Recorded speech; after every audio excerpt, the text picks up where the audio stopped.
Nagaon medical কলেজত চিকিৎসকৰ গুণ্ডাগিৰি চিকিৎসকে ৰোগীৰ আত্মীয়ক প্ৰহাৰ কৰাৰ অভিযোগ চিকিৎসকগৰাকীয়ে বলপূৰ্বকভাৱে মোবাইল ফৰ্মেট কৰাৰো অভিযোগ পুৰণি গুদামৰ নৱজ্যোতি গায়নৰ লগত সংঘটিত হৈছে এই ঘটনা নগাঁও চিকিৎসা মহাবিদ্যালয়ৰ চিকিৎসক ডক্টৰ কল্যাণ বৰাৰ বিৰুদ্ধে উঠিছে এই গুৰুতৰ অভিযোগ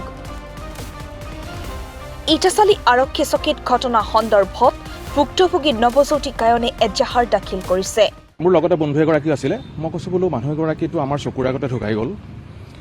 তেতে মই মোবাইলটো লৈ পেলাই মনতে ভাবিলো বোলো ফটো এখনকে মই তুলুচোন বাৰু ঠিক তেনেতে মোবাইলটো মই পকেটৰ পৰা উলিয়াই ভিডিঅ'টো মই অন কৰিছোহে তেনেকুৱাতে ডাক্তৰজনে অসুৰৰ নিচিনাকৈ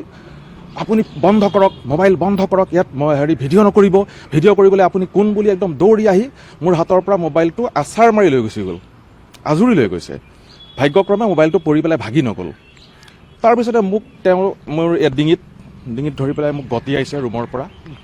তেখেতে মোক মই তেখেতক কৈছোঁ বোলো মোৰ এতিয়া বয়স 52 গতিকে আপুনি তেনেকুৱা ধৰণৰ ব্যৱহাৰটো মোক নকৰিব মই এজন জ্যেষ্ঠ ব্যক্তি তেতিয়া তেওঁ তেনেকৈ কোৱাৰ লগে লগে তেওঁ মোক লগে লগে ঠেলিছে গতিয়াইছে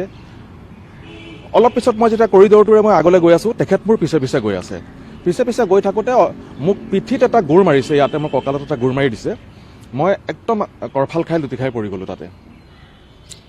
সৌভাগ্যক্ৰমে মোৰ মূৰটো গৈ পেলাই ৱালত নপৰিলে হয়তো পৰাহেঁতেন মোৰ মৃত্যু একদম অনিবাৰ্য আছিলে খুব জোৰে মাৰিছে তেখেতে তেওঁ আটাইতকৈ আৰু এটা ডাঙৰ ভুল কাম কৰিলে মোৰ মোবাইলটো তেওঁ লৈ গুচি গ'ল আচলতে মোৰ মোবাইলটো তেওঁ ভিতৰটো পিটিকি চাই সকলোখিনি ফৰ্মেট মাৰি দিলে মই এজন ব্যৱসায়ী মোৰ বহুতো গুৰুত্বপূৰ্ণ নথিপত্ৰ তাত মোৰ জমা আছিলে বৰ্তমান মোৰ একোৱেই নাই গতিকে তেওঁ মোক মানসিকভাৱেও এইখিনি মোক তেওঁ প্ৰহাৰ কৰিলে আচলতে মোৰ বহুত কষ্ট হ'ব এতিয়া মোৰ বহুত নথিপত্ৰ নাইকিয়া হৈ গ'ল ব্যৱসায়ৰ লগত জড়িত বহুত কথা বতৰাবিলাক মোৰ এতিয়া বৰ্তমান বিচাৰি পাবলৈ মোৰ নোহোৱা হ'ব গতিকে এইটোৱে মোক বেছি মানসিকভাৱে মোক কষ্ট দিছে নগাঁৱৰ পৰা ৱাহিদুজ্জামানৰ প্ৰতিবেদন দিনৰ ফিষ্ট